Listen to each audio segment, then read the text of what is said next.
wabarakatuh. Alhamdulillah. Karena nanti ada acara seminar yang mungkin nanti Bunda juga ya atau Umi juga nanti yang akan mengisi ya. Ya mungkin langsung saja ya Bun. Apa itu sama aja. Dan nyalain ya. Bismillahirrahmanirrahim. Assalamualaikum warahmatullahi wabarakatuh. Waalaikumsalam warahmatullahi wabarakatuh. Walazi anzala sakinata fi qulubil mu'minin liyasdadu imana ma imanihim walillahi junudus samawati wal ard wa kana Allahu aliman hakiman. Allahumma sholli ala sayyidina Muhammadin abdika wa nabiyyika wa rasulika wa ala alihi wa ashabihi wa barik wa salim. Amma ba'du. Alhamdulillah, ibu yang berbahagia, ya awat sekalian, kita diizinkan Allah. Saya enaknya berdiri supaya nggak feedback. Boleh saya berdiri? Oh, karena handphone. Jadi duduk lagi dong.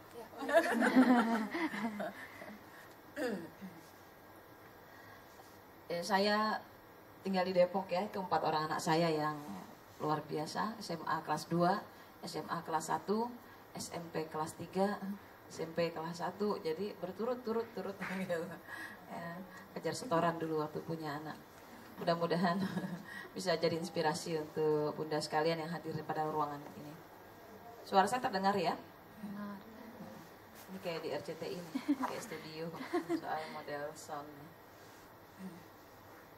Kita akan bicara tentang bagaimana mendidik jiwa selama bulan Ramadan. Sebetulnya saya seorang parenter, harusnya bahasnya tentang parenting, tapi bisa juga sih kalau suruh ceramah yang lain gitu. Ini insya Allah ini yang saya pahami tentang Al-Fatihah. Ya, tentang Al-Fatihah kita kaitkan dengan Ramadan kita, semoga bisa jadi inspirasi besar. Kita memahami tentang Ramadan kali ini berbeda dengan Ramadan tahun sebelumnya. Upaya yang harus kita lakukan di bulan Ramadan ini yang pertama adalah Bismillahirrahmanirrahim. Bismillah. Ketika orang berkata Bismillah, maka seluruh apa yang kita ucapkan akan terbentang, terbuka lebar. Dan apa yang kita khawatirkan juga akan terbuka lebar oleh Allah, diberikan jalan keluar. Orang yang memutuskan untuk mengucap Bismillah atas segala perkara, maka Allah beri kemudahan seluas-luasnya dan sebesar-besarnya.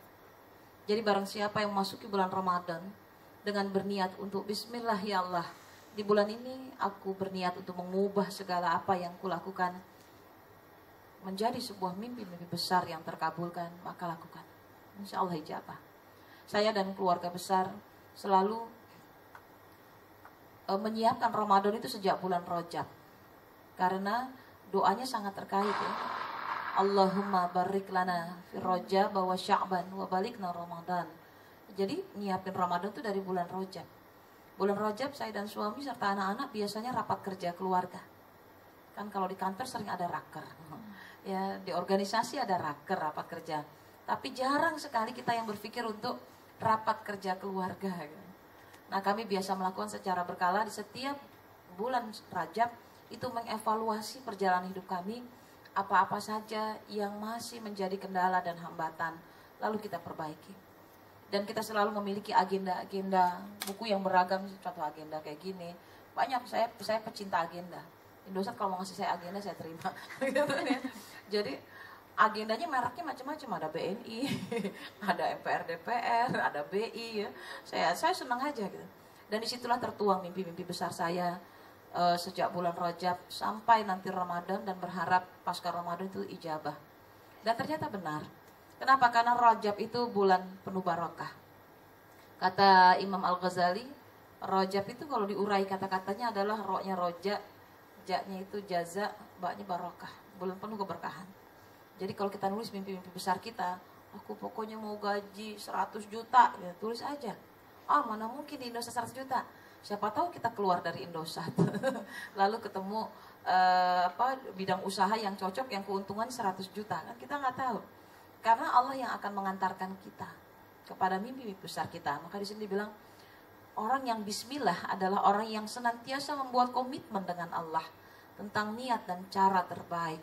Membangun mimpi-mimpi besar sejak bulan Rajab. Ya, saya itu yang teringat sih tahun 2010 ya, saya tulis mimpi begini. Ya Allah, pokoknya saya benar-benar udah rindu sama Ka'bah. Pokoknya aku mau lihat Rasulullah di makamnya. Pokoknya mau ketemu Rasulullah. Pokoknya saya mau bulan Maret tahun 2011 saya berangkat umrah. Saya tulis bukan cuma umrah saya aja. Saya umroh, suami saya umroh, bapak saya umroh, ibu saya, mertua saya, adik-adik saya, anak-anak saya, semua saya tulisin aja. Saya tuliskan saja. Gak punya duit padahal gitu. Ya, pokoknya saya mau berangkat umroh.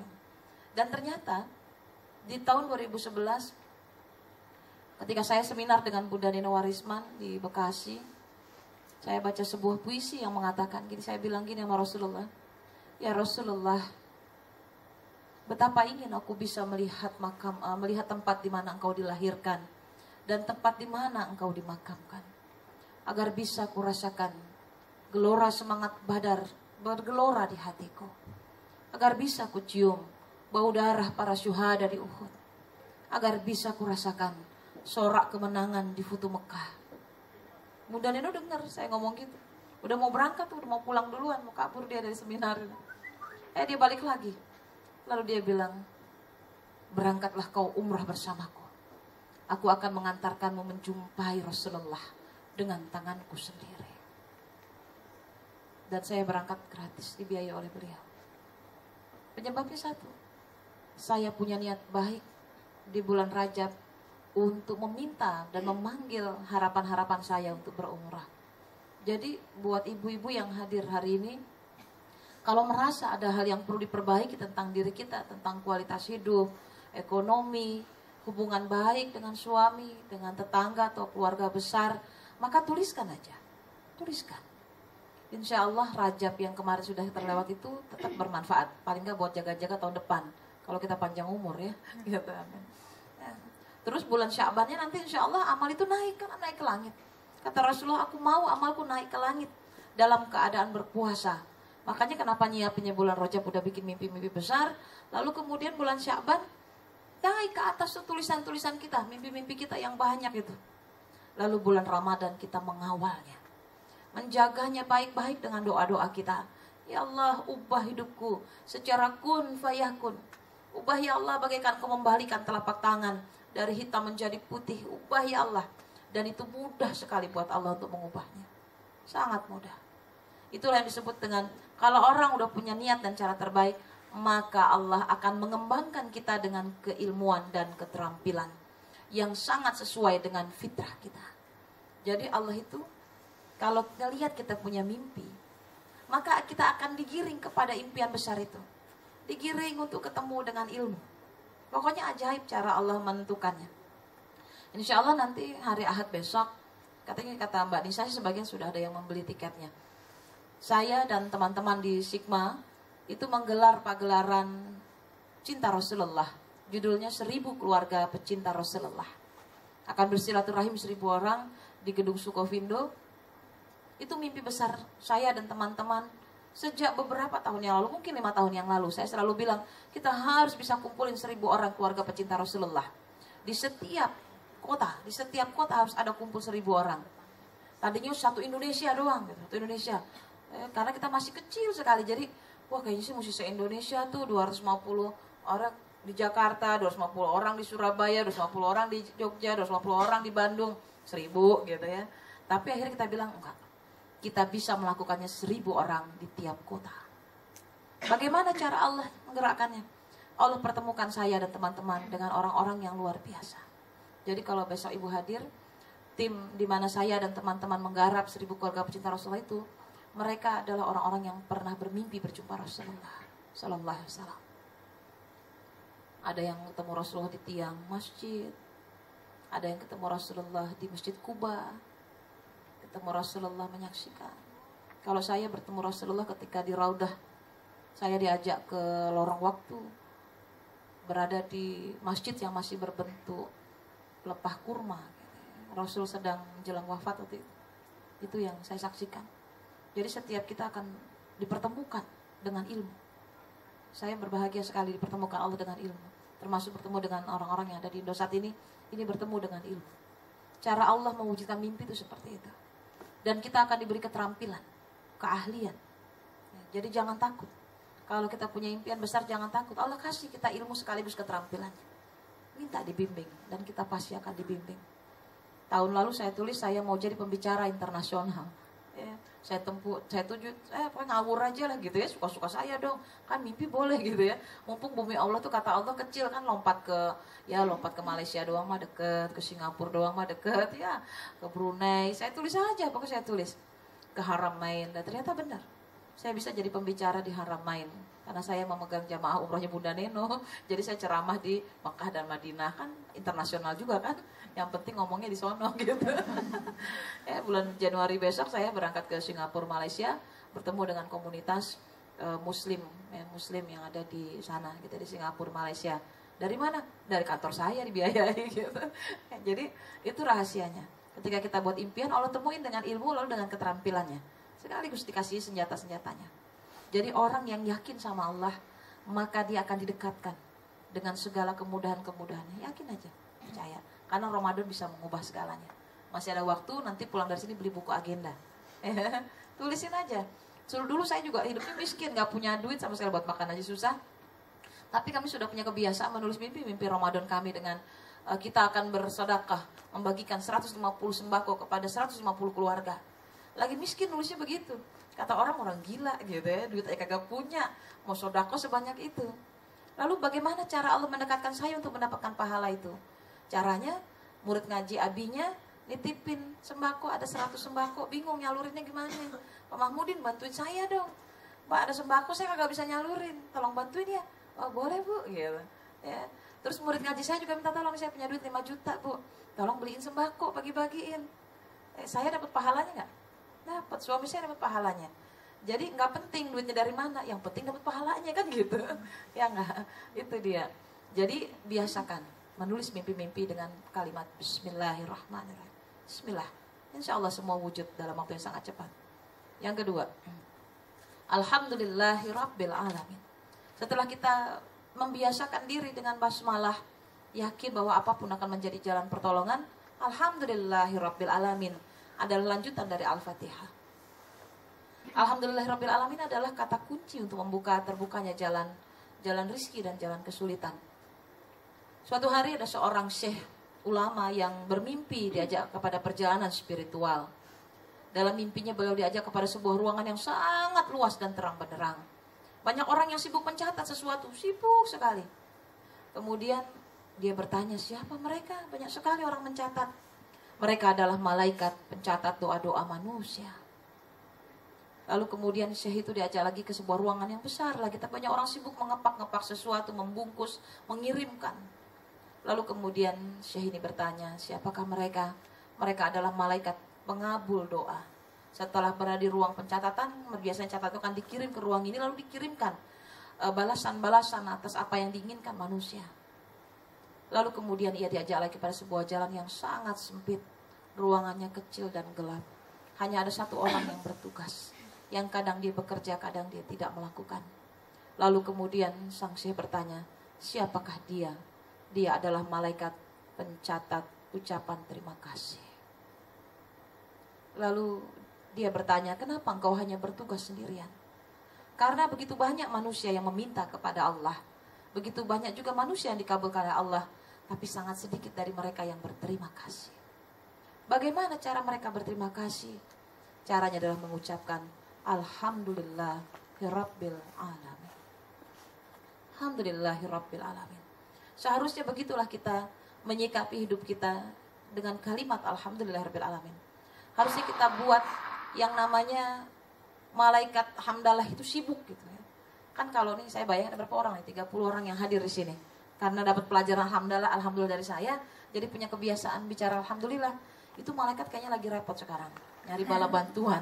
Aduh, ini tiap hari anak Indosat nih gara-gara Bunda Kurnia hamdalah melulu gitu ya. Kita imajinasikan gitu aja. Jadi repot sekali dia mencatat-catat sesuatu.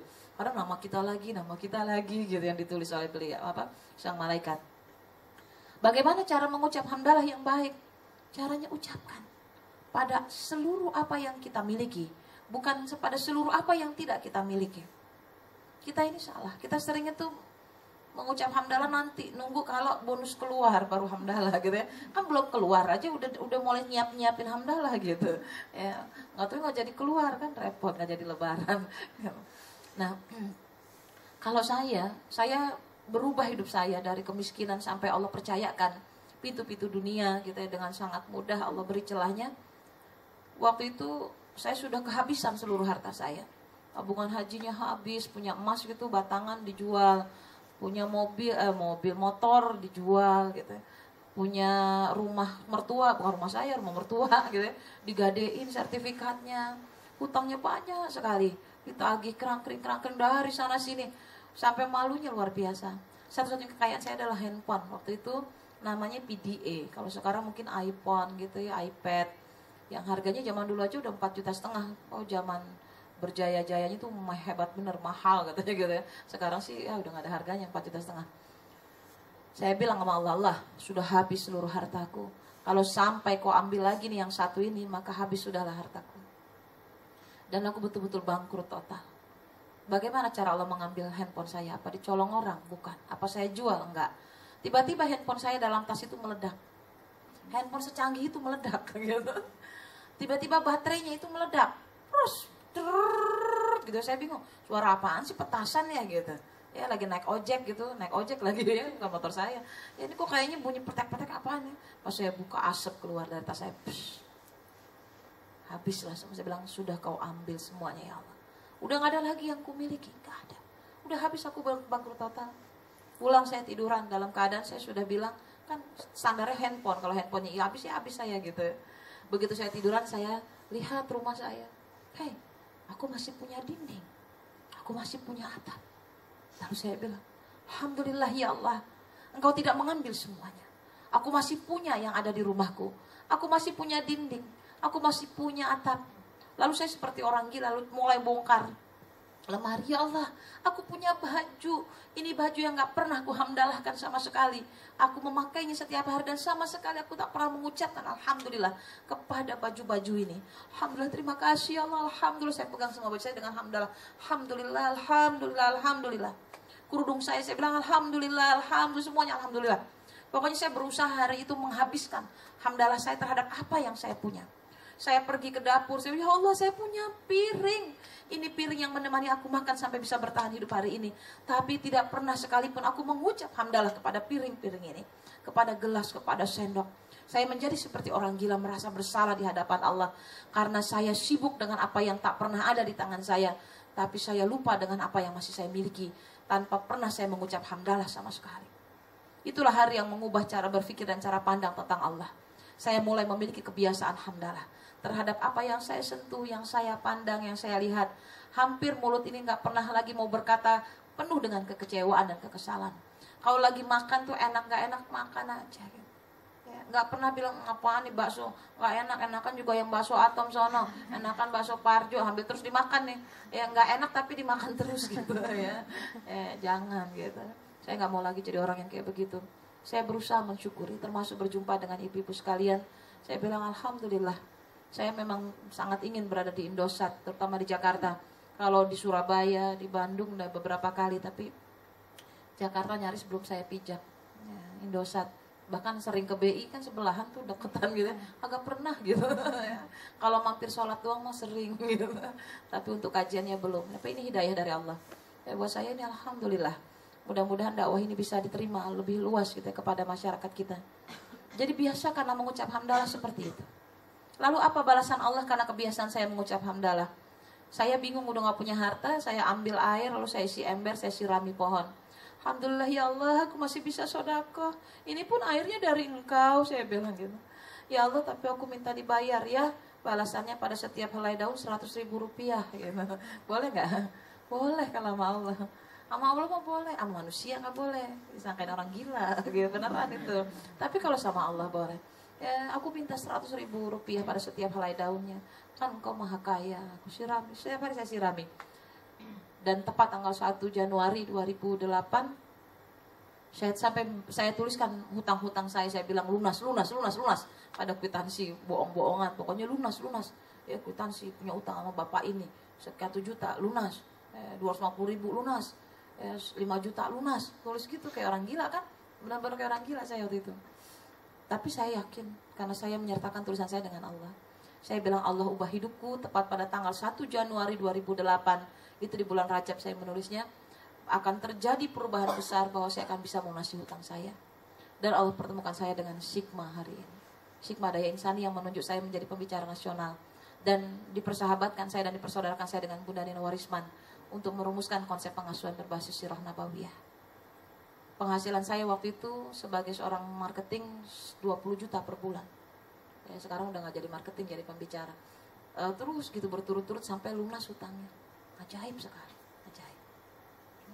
Jadi mengapa saya mengajak ibu-ibu yang hadir di sini untuk menyusun rencana-rencana besar kehidupan di bulan Ramadan, lalu belajar mensyukuri. Lihat, kan udah dibikin tuh mimpi yang belum kita ambil, tapi tolong syukuri juga apa yang masih kita miliki. Dan apa yang kita miliki itu sesungguhnya lebih banyak daripada apa yang kita butuhkan. Contoh deh, kita kalau beli beras kan biasanya sekarung. Padahal kita makan memang sekarung sehari kan enggak. Paling segenggam gitu ya. Kalau dimasak buat sendirian segenggam gitu. Tapi kita tuh saking khawatirnya kita stok sampai 1 bulan. Saya juga punya beras sekarung di rumah. Kan karena saya pikir sebetulnya kita tuh memiliki sesuatu yang melebihi dari apa yang kita butuhkan. Kalau hidup kita besok masih panjang umurnya, kalau meninggal hari ini kan sudah selesai. Jadi kita tuh biasanya lebih memiliki sesuatu yang lebih banyak daripada apa yang kita butuhkan. Coba periksa kulkas kita, berapa ekor ayam yang sudah disimpan. Karena ayam harganya mahal jadi banyak nyetoknya kan gitu. Ya lempu lagi murah, kalau perlu buat stok lebaran dari sekarang dibeli. Saking takutnya gitu ya harga naik gitu. Ya jadi bisa. Padahal begitu kita makan ayam, ya elah sepotong kecil juga udah cukup. Nggak bakal seekor dimakan sendirian. Ya itu rakus namanya gitu. Ya pasti ngasih makannya cuma sedikit. Cabai harga mahal, biarin aja mahal. Orang kita makan juga paling 2 biji, yang merah 1, yang rawit 1 gitu. Karena udah bentuk sambal aja nggak kelihatan. Tapi kan wujud aslinya itu sebetulnya cuma sedikit. Jadi nggak usah gelisah dengan harga yang naik. Syukuri aja apa yang ada, yang penting terjangkau.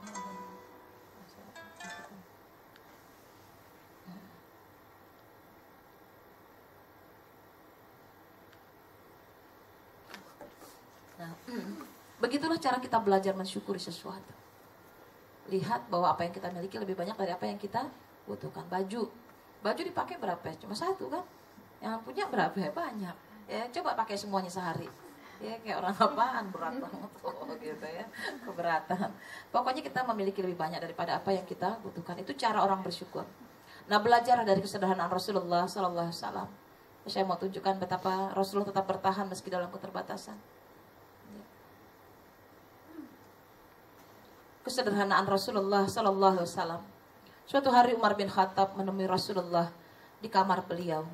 Lalu Umar mendapati beliau tengah terbaring di atas sebuah tikar usang yang pinggirnya telah lapuk. Jejak tikar itu membekas di belkat beliau. Sebuah bantal yang keras membekas di bawah kepala beliau. Dan jalur kulit yang disamak membekas di kepala beliau. Di salah satu sudut kamar itu terdapat gandum sekitar 1 gantang. Di bawah dinding terdapat kars. Kars itu semacam alat untuk menyamak kulit. Air mata Umar bin Khattab menetes, meleleh. Ia tidak kuasa menahan tangis karena iba dengan kondisi pimpinan tertinggi umat Islam itu. Rasulullah melihat air mata Umar yang berjatuhan lalu bertanya, "Apa yang membuatmu menangis ya Ibnul Khattab?"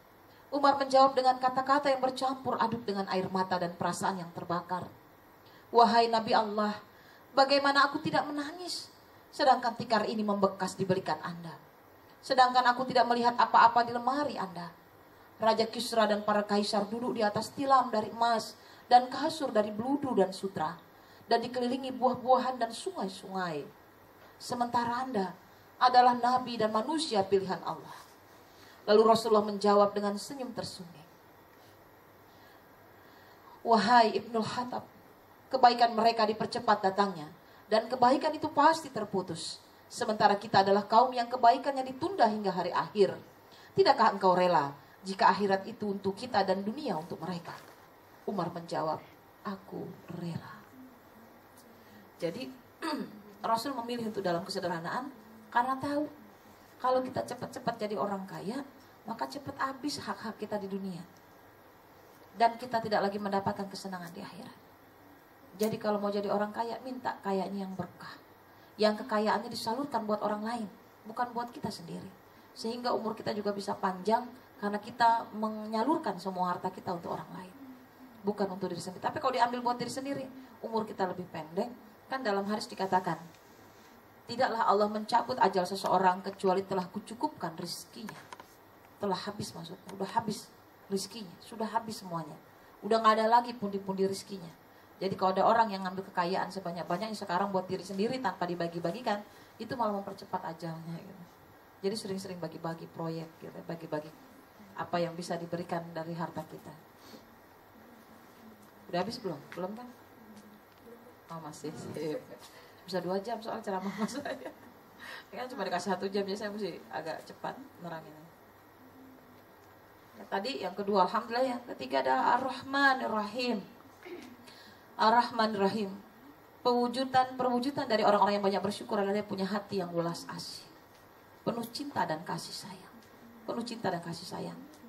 Punya perhatian, mesra, selalu bersikap santun dan patut. Ya, berketeladanan.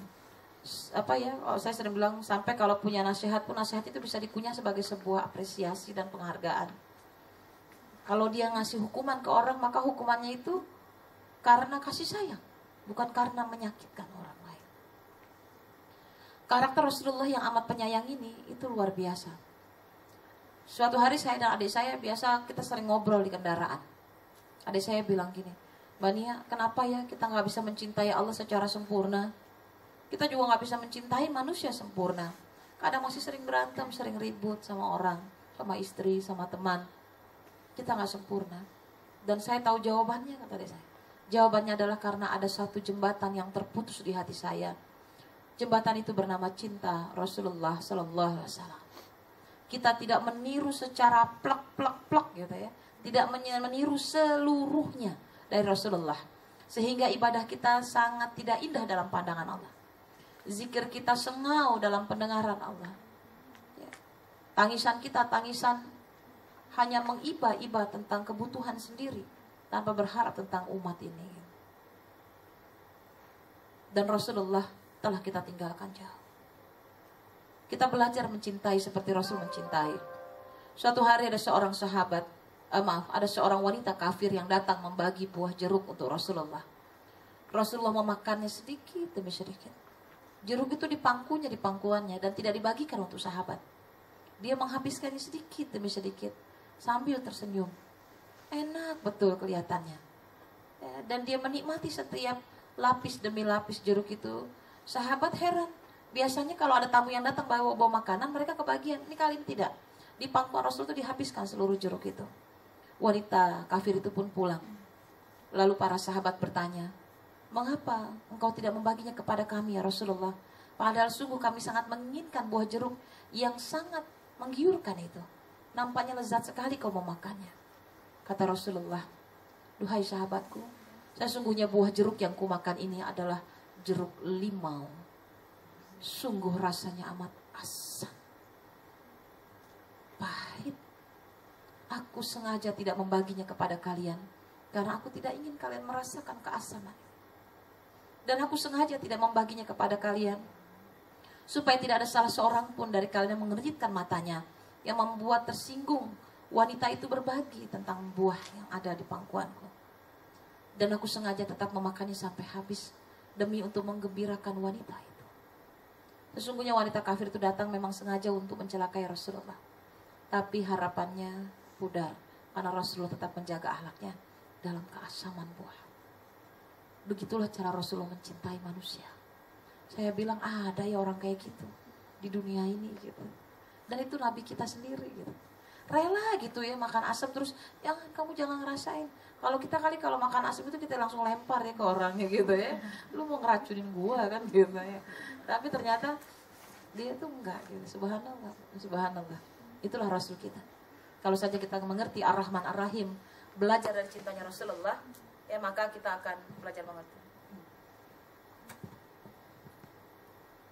Yang berikutnya yang keempat, Maliki Yaumiddin. Mengelola waktu dengan baik dan benar adalah separuh kemenangan di tangan sebelum datangnya penentuan. Maliki Yaumiddin, Tuhan yang menguasai hari pembalasan. Kita harus bersiap untuk masa depan, menyiapkan segala kebaikan-kebaikan kita. terutama kebaikan ini, yaitu menyelamatkan generasi emas 2045. Kementerian Pendidikan kita mencanangkan agenda besar untuk bangsa ini. Kami akan menghadiahkan Indonesia pemimpin terbaik yang akan dipersembahkan tepat di 100 tahun Indonesia merdeka. Pada tahun itu usia saya sudah 75 tahun. Sudah sangat tua. Ketika di Probolinggo ada 700 peserta seminar yang hadir. Para panitia berkumpul meminta saya memberikan satu kata. Berikan kami satu kata, Bunda, supaya kami bisa terus menyelamatkan generasi masa depan. Kata saya, jembatan. Jembatan. Jembatan, Bunda, apa maksudnya? Jadilah kalian jembatan yang akan dilalui oleh generasi emas. Karena jembatan selalu siap untuk menopang. Jembatan siap untuk menyangga. Jembatan siap untuk dibebani. Jembatan siap untuk dipijak dan dilalui. Jembatan siap menjadi penghubung masa lalu menuju masa depan.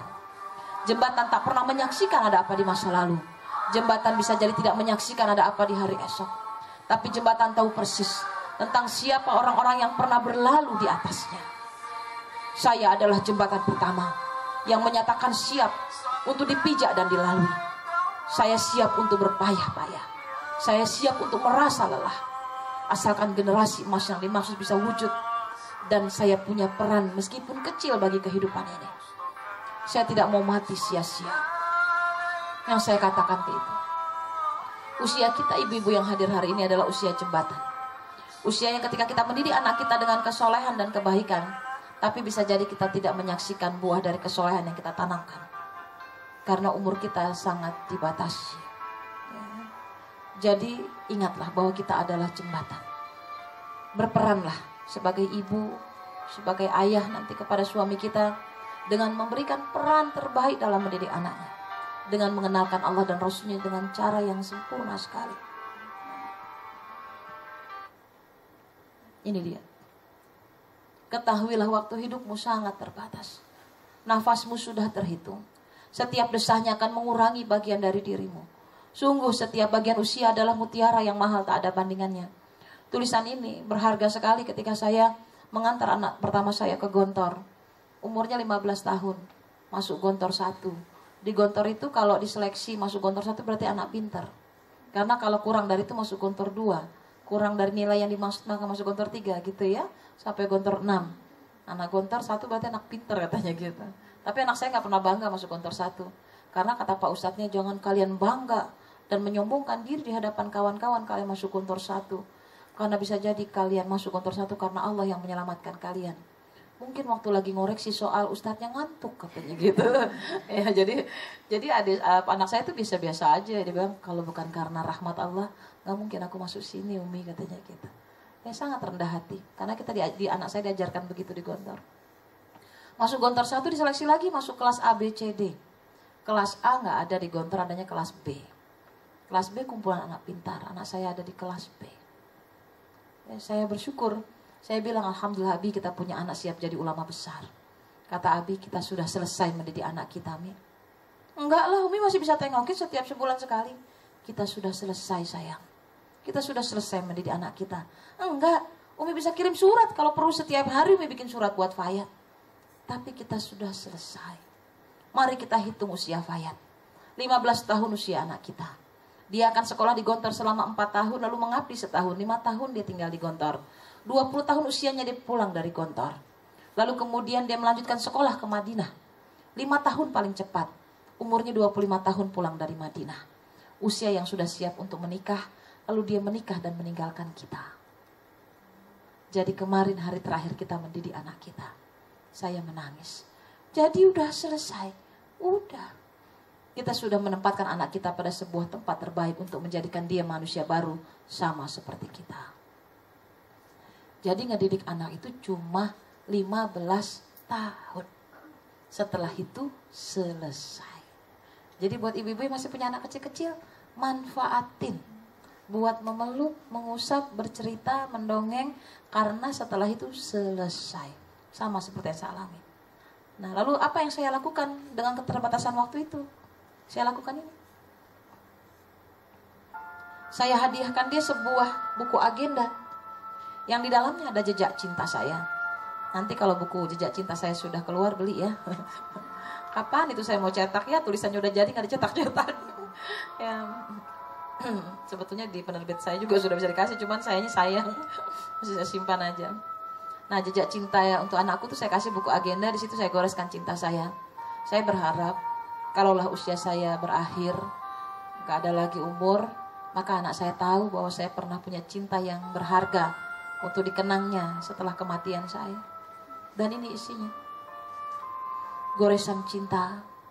Abang sayang, buku ini diberikan supaya goresan cinta Umi dan Abi bisa kau baca dan rasakan setiap saat. Jaga baik-baik buku ini ya. 15 tahun usia anakku telah siap untuk menjadi duta bagi agama ini. Begitu Rasulullah SAW mengajarkanku mengasuh dan mendidik anakku. Abang Ayat sayang, Umi tahu kamu akan menjadi salah seorang pemimpin bagi umat ini. Kamu akan menjadi sehebat Mu'adz bin Jabal, duta pertama Rasulullah menuju Yaman, yang sanggup berpikir cepat dan tangkap. Kamu akan menjadi seperti duta Mus'ab bin Umair, yang mampu menembus benteng Yasrib hingga menjadi Madinah Al-Munawwarah.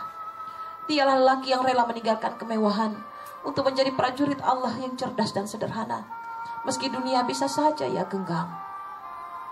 Kamu akan menjadi lelaki tangguh sehebat Abu Dzar Al-Ghifari, yang sanggup berdakwah di kampungnya sendiri, padahal itu adalah negerinya para perampok. Dialah sosok lelaki pemberani duta Rasulullah yang menaklukkan negeri yang ditakuti Handraul Maut, menjadi negeri yang aman dilalui banyak manusia. Kamu akan menjadi sekaya Abdurrahman bin Auf, duta ekonomi Rasulullah. Di Madinah ia menghidupkan perekonomian umat Islam dengan membuka sebuah pasar yang gratis uang sewa. Dialah sosok lelaki kaya, lelaki dermawan. Jadilah kau duta agama ini sayang. Kalau kau sedih, ingatlah betapa banyak nikmat Allah dilimpahkan untukmu. Perbanyak mengucap hamdalah. Kalau kau merasa sepi, ingatlah kau tak sendiri. Doa Umi dan Nabi selalu menemani. Malaikat penjaga senantiasa bersamamu. Allah selalu mengabasi dan mengabulkan doamu. Bersiaplah untuk menjadi ulama besar bagi umat ini. Bertanggung jawablah terhadap dirimu sendiri. Berdisiplinlah terhadap aturan Allah dan Rasulnya. Perbanyak ibadah dan munajat supaya spiritualmu kokoh. Jaga kesehatanmu dengan minum susu dan air putih agar otakmu teraliri oksigen dan sel tubuhmu makan protein terbaik. Berdoa selalu untuk Umi dan Nabi juga adik-adik, karena doamu sangat kami nantikan untuk menyelamatkan akhirat kami. Ya Allah, kutitipkan anakku berada dalam penjagaanmu. Penuhi dadanya dengan Al-Quran dan As-Sunnah. Inilah jiwa yang dipenuhi cinta. Kemarin abang lagi liburan, saya ajak ke Telkom, saya bacakan cerita ini. Abang menangis. Kata abang, hampir setiap hari kalau abang kangen Umi, abang buka aja dan abang pasti menangis. Anak perempuan saya juga berangkat lagi ke Gontor ya, baru sekarang masih di Gontor, persiapan untuk ujian masuk. Saya juga tuliskan goresan cinta yang sama tapi dengan perempuan, karena perempuan gayanya perempuan. Ternyata temannya membaca gitu. Dia pinjemin, Umiku mau nuliskan buku ini untukku dibaca. Temannya nangis. Umimu romantis sekali katanya gitu. Ya, aku terharu, Umimu pasti mencintaimu. Oh iya, Umiku sangat mencintaiku. Mintalah pada ibumu katanya supaya juga mau menuliskan yang sama katanya. Ya, supaya ibunya meletakkan jejak cinta. Jejak cinta itu indah. Gak perlu hebat, sederhana aja, tapi terasa. Ketika saya di Raudah, saya mengantar seorang perempuan dengan kursi roda. Saya duduk di belakang wanita itu lalu berkata pada Rasulullah, "Ya Rasulullah, hari ini aku datang lagi menjumpaimu, membawa seorang perempuan tua sederhana tapi punya cinta yang besar. Dia adalah emakku. Emak cuma lulusan sekolah dasar, tapi emak punya cinta yang luar biasa. Setiap hari emak selalu mendoakan setiap botol air putih di rumah kami. Dan itulah air putih yang kami minum dan mengalir di tubuh kami sampai hari ini. Cintai emakku seperti kau mencintai keluargamu. Sayangi emakku seperti kau menyayangi sahabatmu. Tempatkan emakku terhormat tinggal di surga Firdaus, tinggal bersamamu ya Rasulullah." Ibu saya itu kalau saya ajak jalan-jalan dia bilang gini, "Ya emak baru baca Al-Fatihah 250 kali. Banyak banget. Emang emak biasa baca berapa? 1000 kali sehari." Wow. dan dia bacakan di air putih. Sampai hari ini kalau saya ke rumah ibu saya, dia pasti suguhkan air putih itu. Minum dulu air putihnya. Sudah didoakan. Itu namanya cinta. Ya. Jadilah ibu yang kayak gitu. Gak usah pintar, tapi solehah gitu. Gak usah banyak ilmu agama, tapi punya jejak cinta berharga. Di Lombok ada seorang ayah juga begitu, punya kebiasaan ngirim Al-Fatihah. Ngirimnya gini, ya Allah, aku kirimkan Al-Fatihah untuk anakku yang pertama, Al-Fatihah untuk anakku yang kedua, Al-Fatihah untuk anakku yang ketiga, Al-Fatihah gitu. Jadi kirimin terus Al-Fatihah. 7 orang anaknya menjadi aktivis dakwah di Lombok. Subhanallah. Biasain baca Al-Fatihah dah. Ini kan Al-Fatihah yang kita pelajari hari ini. Ya, jadi nggak usah yang muluk-muluk, Al-Fatihah saja, insya Allah berharga. Ini renungan bersama ya, saya juga belajar terus untuk mencintai manusia dengan baik. Yang kelima, iyyaka na'budu wa iyyaka nasta'in. Kepadamu lah aku menyembah dan kepadamu lah aku mohon pertolongan. Tugas kita cuma menyembah. Kadangkala dalam saat menyembah itu kita suka males, lelah. Kalau kita bilang kan al-imanu yajidu wa yankus. Kadangkala naik, kadangkala turun. Kadangkala rajin baca Quran, kadang males. Ramadan doang rajin kan begitu. Selesai Ramadan hilang semua. Gitu. Tapi fahamilah ibadah itu sebagai sesuatu yang berharga.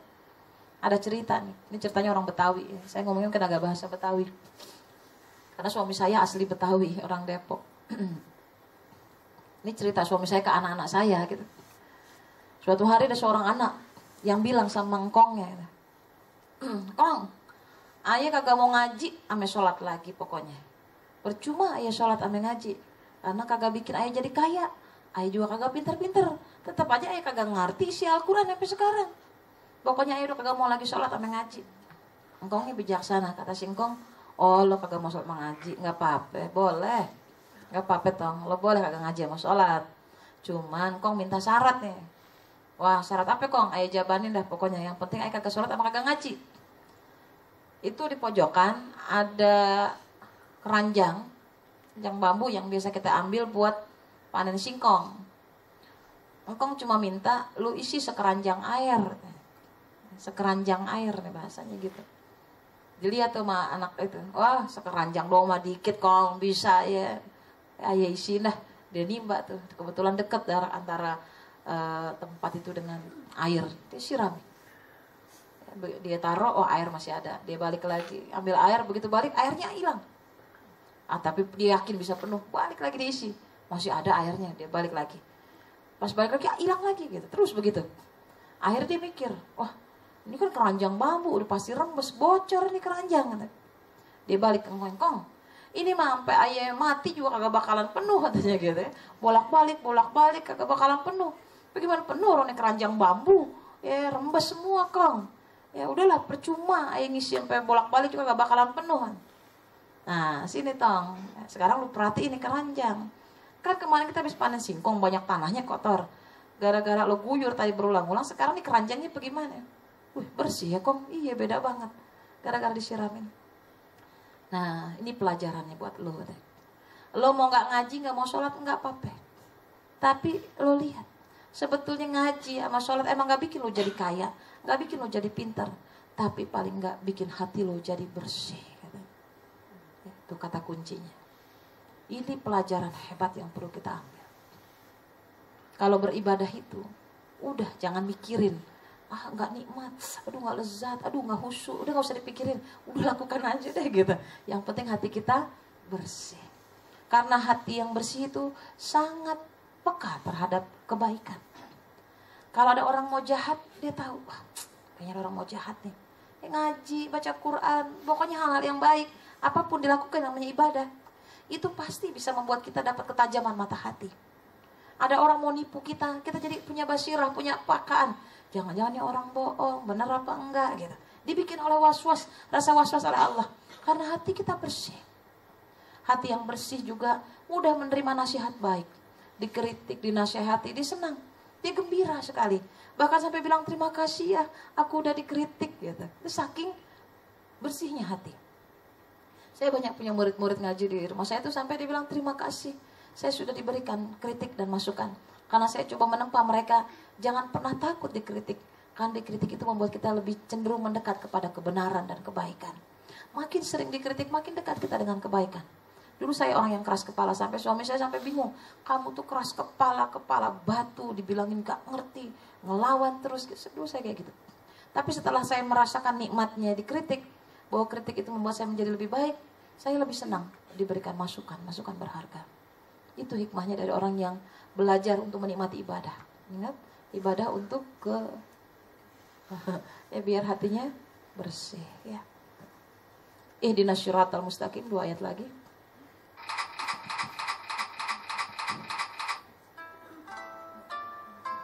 Ini lagu yang akan dipersembahkan besok di pagelaran seni. Yang nyanyi besok langsung penyanyinya dan pencipta lagunya. Mereka orang yang pernah berjumpa Rasulullah. Lagu ini juga yang saya nyanyikan ketika saya berada di Raudah. Saya nyanyi benar-benar. Nyanyi lagu itu. Saya peluk tiang Raudah itu. Asal selalu terbayang dalam anganku, senyummu yang lembut dan tulus. Ku rindu padamu ya Rasul, ku rindu aja di dekatmu, ingin ku jumpa saja, meski hanya dalam mimpi.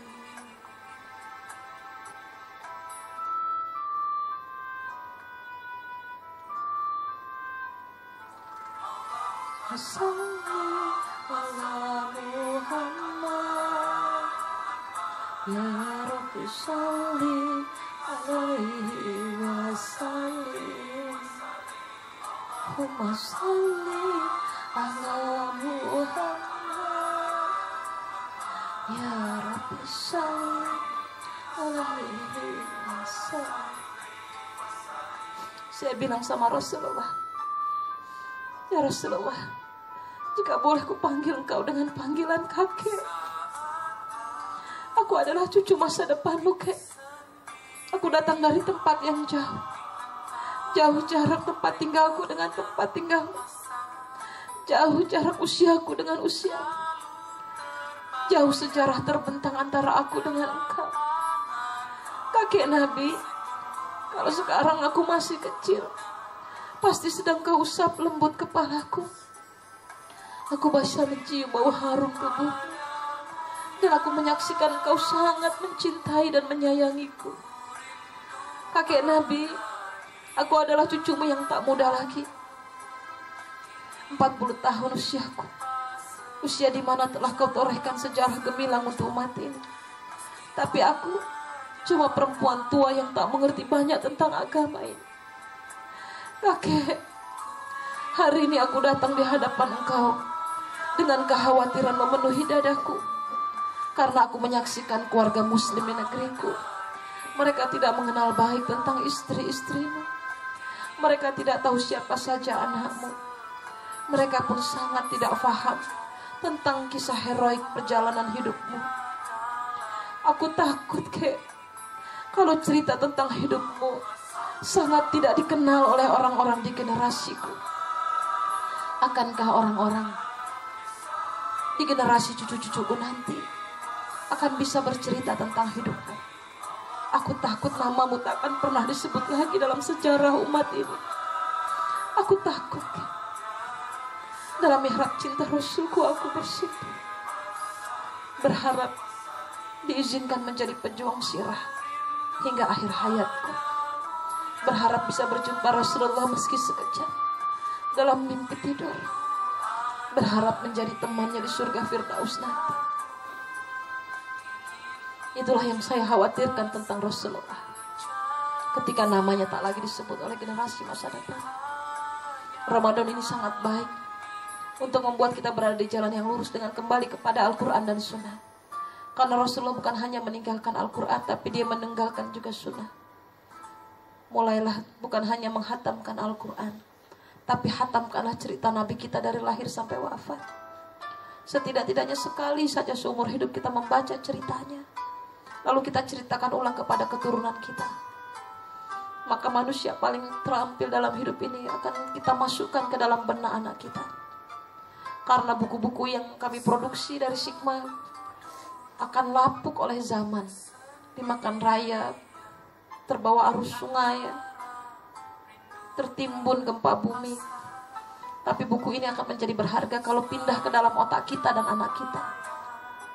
Cerita tentang Rasulullah berharga kalau kita pindahkan ke dalam otak kita, karena akan menjadi cerita turun-temurun. Itulah disebut dengan ihdinas syiratal mustaqim. Mintalah petunjuk di jalan yang lurus, jalan Rasulullah sallallahu alaihi wasallam. Saya selalu mendoakan setiap yang saya jumpai untuk berjumpa dengan Rasulullah. Di Ka'bah di umrah yang 2 tahun yang lalu, saya bilang gini sama Rasulullah, sama Ka'bah, ya Ka'bah, engkau menjadi saksi cintaku dengan Tuhanku, dengan cintaku dengan Rasulku. Maka undanglah orang-orang untuk juga menikmati kecintaan Allah dan kasih sayang Rasul. Ajak dan sampaikan mereka untuk sampai di sini, yaitu jamaah yang pernah mendengar ceramahku di masa yang lalu, di masa yang sekarang, dan di masa yang akan datang. Saya mendoakan setiap orang di masa datang di mana menjumpai saya bahwa mereka harus ketemu dengan Allah dan Rasul. Jadi ibu-ibu yang hadir hari ini sudah termasuk dalam doa 2 tahun yang lalu yang saya ucapkan. Tahun kemarin saya ulang kembali, sampaikan dan undangkan mereka, ya Allah, undang, beri undangan supaya mereka bisa merasakan keindahan cinta yang kurasakan dan keindahan kasih sayang Rasulullah sallallahu alaihi wasallam. Ibu ya, mudah-mudahan ini jadi inspirasi besar. Yang ketujuh, Siratal ladzina an'amta 'alaihim ghairil maghdubi 'alaihim waladdallin. Jalan yang lurus, jalan yang telah dilalui oleh orang-orang sebelum kami, orang-orang saleh, dan bukan jalan orang-orang yang sesat. Maka peliharalah diri kita dengan memiliki prinsip hidup yang berorientasi kepada akhirat, yang tegas, lentur, tapi tidak mengikuti cara hidup orang-orang yang menyimpang dari jalan Allah. Ikuti. Kemarin di Telkom ada seorang wanita tidak berjilbab. Dia bilang, Bunda, aku ingin berjilbab tapi terlalu banyak khawatir. Kata Bunda Neno, cuma ada 2 kata untukmu kunasehatkan, kata ya dan kata tidak. Ketika kau berkata ya untuk berada di jalan Allah, maka ternyata semuanya tidak ada apa-apa. Semua baik-baik saja, sayang. Berjilbab itu bukan sesuatu yang mengerikan. Berjilbab itu biasa saja. Karena Allah tahu jalan itu jalan terbaik, maka jalan itu tidak akan pernah membuatmu menjadi cemas. Katakan saja iya atau tidak dalam hidupmu. Kalau tidak, maka tidaklah selamanya engkau berada di jalan Allah. Kalau kau katakan ya, maka kau akan ya terus berada di jalan Allah, dan Allah senantiasa menolong dan mengawasimu. Subhanallah. Bunda Nena selalu menasihati begitu. Dulu Gita Rolis juga sebelum meninggal, beliau kan sebelumnya penyanyi rock yang urakan ya, tapi beliau menjadi dai kan setelah itu. Itu karena nasihat Bunda Neno. Semua itu tergantung kau, abang. Kau mau berkata ya atau tidak untuk berhenti dari kemaksiatan. Kalau kau katakan ya, maka kau akan selamat. Kalau kau katakan tidak, maka kau akan sesat. Dan ketika dia taubat, dia telepon Bunda Neno, Neno, aku sekarang sudah bilang ya untuk Allah. Dan ternyata semua baik-baik saja. Jadi mulai Ramadan kali ini harus ada perubahan. Buat yang belum berkerudung, berkerudunglah. Berjilbablah, jangan takut. Semua baik-baik saja. Dan semua dalam tuntunan kebaikan. Lentur bukan berarti ikut, tidak ikut bukan berarti takut, mundur tidak berarti surut. Ya kata orang bijak, jadilah kau seperti belut. Belut hidup di lumpur yang sangat kotor, bau. Kadang juga orang enggan untuk masuk ke dalamnya. Tapi saksikan belut ketika dia telah diangkat dari lumpur, tidak ada sedikit pun lumpur yang menempel di tubuhnya, karena dia punya selaput yang melindunginya. Ya, jadi orang kalau gaul sama orang yang buruk gak apa-apa, tapi jangan sampai ke bawah-bawah. Kenal dengan mereka boleh, tapi jangan sampai ikut-ikutan. Karena belut punya selaput yang bisa melindungi, dan selaput itu bernama agama. Bisa difahami insya Allah. Alhamdulillah, semoga menjadi inspirasi besar. Ya, tidak ada peluang terbaik kecuali berjumpa dengan Allah sebagai perjumpaan terbaik. Dari saya cukup sekian. Assalamualaikum warahmatullahi wabarakatuh. Waalaikumsalam warahmatullahi wabarakatuh. Alhamdulillahirrahmanirrahim. Subhanallah ya, Masya Allah. Banyak banget ilmu yang kita dapat hari ini.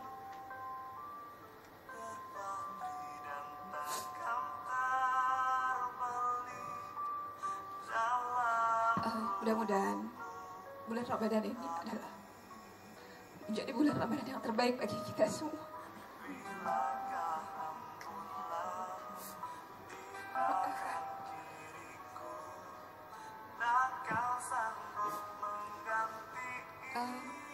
Teman-teman masih mungkin ada yang mau bertanya barangkali, atau kita cukupkan sekian?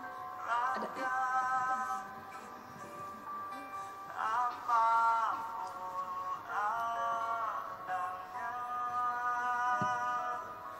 Assalamualaikum Ibu, nama saya Mimi. Saya kan punya anak juga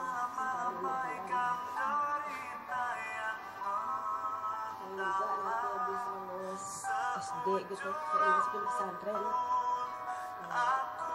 Bekal apa aja dan berapa aja yang saya harus lakukan gitu, biar dia mau takutnya kan karena pergaulan atau apa, atau dia mau selain Al-Fatihah kepada Allah untuk anak saya. Ya.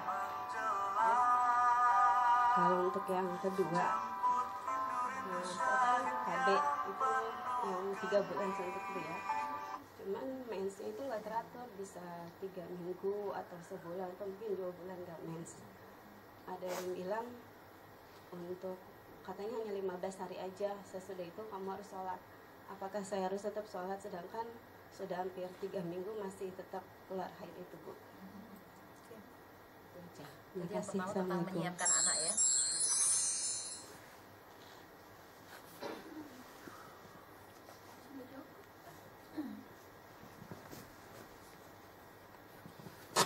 Tentang menyiapkan anak menuju pesantren. Jadi kalau di Sigma kapan-kapan undang saya lagi untuk sesi parenting yang sesungguhnya ya, insya Allah ya. Jadi kita tuh bikin konsep pengasuhan namanya pelangi pengasuhan. Saya dan Bunda Neno bikin cantolan otak yang mudah diingat. Namanya periode merah, kuning, hijau di langit yang biru gitu. Ya supaya gampang diingat kan, jadinya ingat lagu pelangi. Merah itu zona 0 sampai 7 tahun pertama, anak harus berada dalam treatment penuh kita. Penuh cinta, penuh sayang tuh kita semua yang handle. Kemudian masuk 7 tahun kedua, anak sudah belajar tentang memahami konsep kemandirian dan berlatih, baru berlatih mandiri nih, belum menjadi mandiri. Dan baru mandiri itu setelah masuk zona warna hijau. Makanya kenapa anak saya masuk pesantren SMA. Karena saya menghabiskan masa mengasuh saya selama 15 tahun pertama itu full di tangan saya. Saya mengajarkan dia latihan-latihan banyak. Setiap kali dia mengerjakan cucian piring, saya doain, makasih ya Abang, semoga dosamu dihapuskan sebanyak kotoran yang kau bersihkan. Kamu tahu nggak, mencuci piring itu sebetulnya melatih otakmu supaya tersusun dengan rapi. Sama persis seperti kita belajar matematika, belajar memilah-milah, menyusun sesuatu. Kan diklasifikasi lah cuci piring. Jadi kalau ngelatih pun sambil diceritain. Kenapa kamu Umi latih untuk mencuci piring? Bukan cuma supaya nanti pas di pesantren kamu bisa mencuci piring ya Nek, gitu. Bukan gitu. Tapi supaya dia tahu bahwa otaknya akan berfungsi dengan baik ketika dia mencuci piring. Kan kita pisahin gelas dengan gelas, piring dengan piring, sendok dengan sendok. Jadi persiapannya kayak gitu, Bu. Saya sih mohon maaf, saya nggak terlalu setuju kalau nyokolahin anak lulus TK masuk pesantren. Di Tangerang ada, gitu ya. Kecuali memang orang-orang yang merawatnya sama perlakuannya seperti kita atau bahkan lebih mencintai dari kita mencintai anak kita. Taruh, tapi kalau kayaknya enggak, masih trial gitu ya, masih coba-coba juga, dia juga masih sering marah sama anak, sering ngambek, sering mukulin anak juga. Wah, itu mah bunuh diri aja, masukin pesantren masih kecil gitu. Memang ilmu itu sangat baik diberikan. Nah, kenapa kayak Ustaz Yusuf Mansur kan bagus juga. Anaknya dia tuh gak ada yang masuk sekolah SD, tapi homeschooling. Karena yang penting memang kita mengajarkan dia menanamkan Allah. Jadi anaknya itu diajarin Al-Quran, Sunnah terus dari masih kecil. Kalau pelajaran matematika, bahasa Indonesia yang lain bisa dikejar. Karena itu pelajaran yang bisa dikompilasi ya, digabungkan dengan pelajaran-pelajaran yang ada. Jadi gak usah khawatir anak kita jadi bodoh. hanya karena kita memutuskan anak kita untuk sekolah homeschooling atau apa, atau nggak homeschooling deh, sekolah biasa. Anak saya juga sekolah di SD Impres biasa. Ya, yang penting dia mengenal, punya teman, kemudian mengerti dunia sekolah. Tapi selebihnya saya lebih sibuk menanamkan tentang life skill, keterampilan hidup. Ya, keterampilan tentang kematangan jiwa, tidak mudah sakit hati. Kalau ngambek nggak boleh lama, kan anak-anak saya belajar ngambek. Kalau ngamuk nggak boleh keterusan, ya. Kita ajarin dia mentalnya sampai dia betul-betul siap dan matang. Ya, menjadi orang yang memang siap untuk dilepas. Nah, baru saya lepas dia ketika dia masuk usia SMA. Padahal di Gontor sangat baik kalau nyekolahin lulus SD. Gitu. Buat saya sama aja. Mau dari SD, mau dari SMA sama aja. Karena di Gontor itu tetap aja dikasih waktu untuk belajar pelajaran yang sebelumnya. Ya, walaupun agak lebih cepat akselerasi. Tapi saya percaya bahwa usia anak yang sudah SMA pasti siap untuk diakselerasi. Karena dia lebih cerdas. Ya, lebih cepat dan lebih matang otaknya. Apalagi sebelumnya setelah kita kayakan dengan pengetahuan-pengetahuan yang banyak. Jadi kalau ibu merasa waktunya sangat sempit, kayak jarang ketemu karena sebagai ibu bekerja, malah jangan buru-buru ditaruh. Emang sih kita jadi enak, merdeka, saya bisa kerja gitu. Tapi kan ya sayangnya anak itu nggak terulang. Torehan sejarah cinta tuh nggak terulang kecuali di periode 2 itu, di 7 tahun pertama dan 7 tahun kedua. Karena itu daya ingatnya paling kuat sekali. Ini cerita tentang masa kecil. Saya tuh baru nggak kenapa ya kok saya jadi pembicara seminar, kemana-mana jadi pendakwah. Saya udah di dunia ini sejak 25 tahun yang lalu, lebih dari separuh usia saya gitu. Terus saya mikir dari mana nih keturunan nggak ada gitu. Bapak juga bukan, biasa-biasa aja, ibu biasa aja. Rupanya gini, bapak saya itu kita baru ingat kemarin pas lagi ngumpul ada mbah saya kan meninggal. Jadi bapak saya lagi cerita tentang masa kecil kita semua. Dulu bapak tuh kalau motongin rambut kamu selalu bilang, nanti kalau besar jadi Tuti Aditama ya. Kenal nggak Tuti Aditama? Ini yang generasi sekarang mah nggak ada yang kenal. Tuti Aditama itu ya generasi tua pasti kenal. Tuti Aditama itu penyiar TVRI yang rambutnya pendek gitu ya, bondol gitu. Dan suaranya sangat indah. Dan dia sangat senior, ya, sangat pintar banget kalau baca apa-apa naskah juga nggak pakai teks gitu, ngomong aja gitu. Ya, jadi bapak saya selalu bilang gitu, nanti kamu jadi Tuti Aditama, nama kamu kan Kurnia Widya Tuti, ada Tutinya, biar jadi kayak Tuti Aditama. Dan suaramu seindah Grace Simon, katanya gitu. Grace Simon itu dulu penyanyi yang suaranya paling indah, ya angkatannya, suaranya kayak Harvey Maleholo gitu, bagus sekali, bagus. Ya jadi ini rupanya nih, kenapa saya menjadi, karena bapak saya selalu ngomong gitu, saya menjadi orang yang bisa bicara lancar, karena bapak saya ngomong gitu mulu, kalau ngusap-ngusap rambut begitu. Itu cara kita upgrade anak ya, bicara baik-baik aja dari sekarang. Itu cara nyiapin jalan, kau jadi ulama besar. Aku minta kau jadi ulama besar gitu. Terus untuk masalah haid, betul. Setelah 15 hari kalau masih darah keluar, sholat, puasa aja. Saya juga punya pola haid yang banyak, panjang. Biasanya penyebabnya karena spiral. Kalau spiral copot aja dulu. Kalau memang kayaknya pengen normal, ya. Kalau dikasih anak gimana? Alhamdulillah. Berarti masa mengasuhnya nambah ya kan?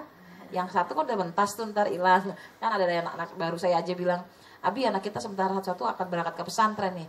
Abis dong anak kita. Kita bikin aja lagi yang kecil-kecil. Ya gitu. Allah alam bisawab. Semoga bermanfaat. Cukup?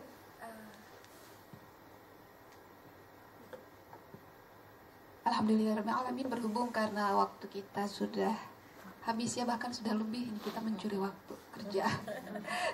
Tapi tidak apa-apa ya, untuk kebaikan. Kita sudah himbau kajian kita dengan membaca hamdalah. Alhamdulillahirrahmanirrahim. Wa kafaratul majlis. Subhanallah.